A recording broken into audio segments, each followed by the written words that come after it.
नमस्ते। मेरा नाम डॉक्टर प्रेरणा गुप्ता है। मैं एक इनफर्टिलिटी और आईवीएफ स्पेशलिस्ट हूँ। मैंने अपनी पढ़ाई एम्स न्यू दिल्ली से करी है और मैं दिल्ली में कार्यरत हूँ। आज हम बात करेंगे थिन एंडोमेट्रियम के बारे में। हम जानेंगे कि थिन एंडोमेट्रियम क्या होती है, इसकी वजह से क्या हमें प्रेगनेंसी होने में दिक्कत आ सकती है, अगर एंडोमेट्रियम थिन होती है तो उसका इलाज क्या होता है और उसके कारण क्या होते हैं, इसके बारे में हम थोड़ा सा विस्तार में बात करेंगे। तो सबसे पहले एंडोमेट्रियम एंडोमेट्रियम होती है आपकी यूट्रस की लाइनिंग। आपकी यूट्रस की लाइनिंग जहां पर आपका बच्चा चिपकता है। जैसे एक खाद जरूरी होती है आपके फल फूल बनने के लिए, वैसे ही अगर आपकी एंडोमेट्रियम थिन होती है या पतली होती है तो वो इनफ नहीं होती कि उसमें इम्प्लांटेशन मतलब बच्चा चिपक पाए। तो एंडोमेट्रियम की थिकनेस होना जरूरी है। क्या जितनी ज़्यादा थिकनेस होगी तो उतनी ज़्यादा प्रेगनेंसी रेट्स बढ़ती जाती है? नहीं, ऐसा नहीं होता। एंडोमेट्रियम की एक पर्टिकुलर लेवल होता है, उसके अबव होने पर चाहे कितनी भी ज़्यादा हो उससे प्रेगनेंसी रेट्स नहीं बढ़ती हैं। एंडोमेट्रियम की जो लेयर हम मानते हैं वो हम मानते हैं कि अगर हम आईवीएफ में फ्रेश ट्रांसफ़र कर रहे हैं तो 8 के ऊपर हो, और अगर हम फ्रोजन ट्रांसफ़र कर रहे हैं तो 7 के ऊपर हो। मतलब 7 mm या 8 mm के अबव अगर आपकी लाइनिंग है तो वो अच्छी है, वो इम्प्लांटेशन के लिए रेडी है। वैसे जो मैंने ये लाइनिंग की बात करी, जो 7 और 8 mm की बात करी, ये मैंने आईवीएफ के लिए बात करी। लेकिन कोई भी ट्रीटमेंट हो, चाहे आईयूआई का ट्रीटमेंट हो, चाहे ओवुलेशन इंडक्शन का ट्रीटमेंट हो, चाहे नेचुरल कंसेप्शन हो, एंडोमेट्रियल लाइनिंग बहुत जरूरी होती है for a conception to happen.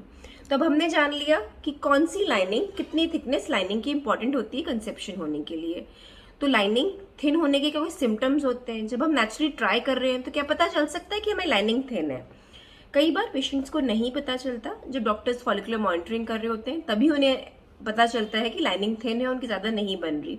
लेकिन आपको सिम्टम्स हो सकते हैं, आपको स्कैंटी पीरियड्स हो सकते हैं कि पीरियड्स का फ्लो कम आ रहा हो, या फिर आपके पीरियड्स 1-2 दिन चलकर ही खत्म हो जाते हो। तो ये भी आपको एक जता सकता है कि लाइनिंग थिन हो सकती है। तो ये बात होगी सिम्टम्स की। उसके बाद लाइनिंग थिन क्यों होती है, कॉजेज क्या है लाइनिंग के।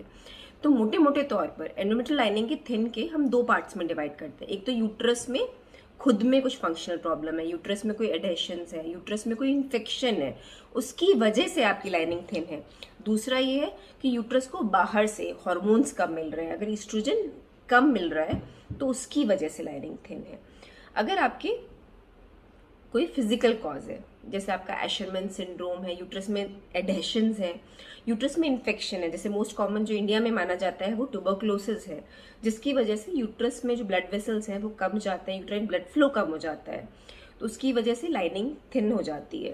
तो अगर आपका ऐसा है, या फिर आपको कभी डीएनसी हुई है, कोई यूट्रस में सर्जरी हुई है जिसकी वजह से लाइनिंग में यूट्रस में चिपकाहट आ गई है, एडेशंस बन गए हैं, जिसको हम एशरमैन भी कहते हैं, तो उसकी वजह से भी हमें अल्ट्रासाउंड में थिन लाइनिंग दिख सकती है। तो ये हमारे कॉजेज हुए ऑर्गेनिक, कि हमारी कोई डीएनसी हुई है, या फिर हमारा यूट्रस में कभी टीबी हुआ है, या फिर कोई इन्फेक्शन हुआ है, उसकी वजह से हमारी झिल्लियाँ बन गई हैं तो हमारी लाइनिंग थिन बनती है।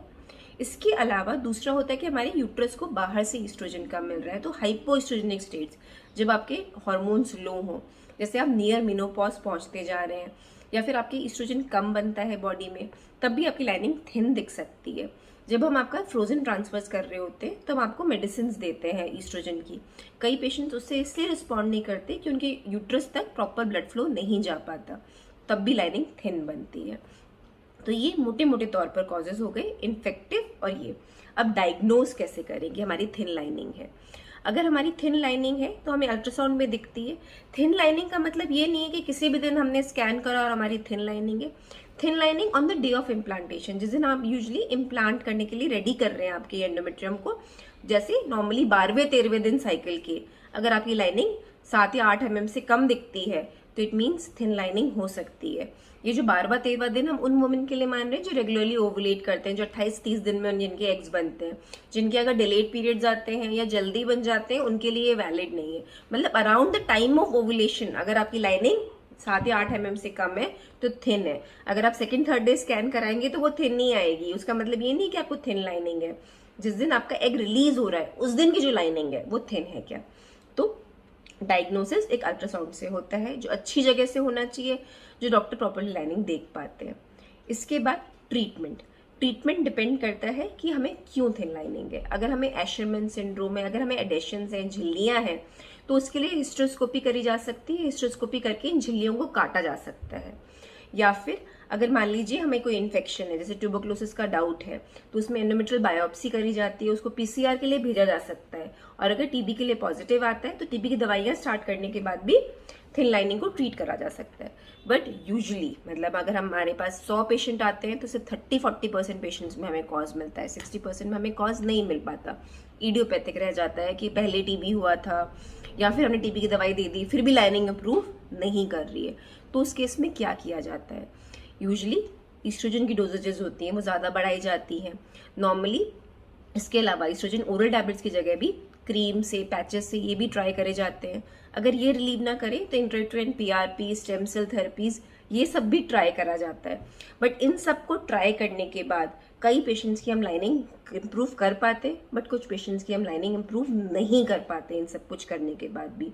अगर ऐसा होता है तो इसका मतलब ये नहीं है कि आईवीएफ सक्सीड नहीं कर सकता।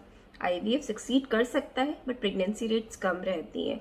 अगर आपकी लाइनिंग 7 के नीचे रहती है तो प्रेगनेंसी रेट 0 नहीं हो जाती है बट 20-25% हो जाती हैं, जो काफ़ी रिडक्शन माना जाता है।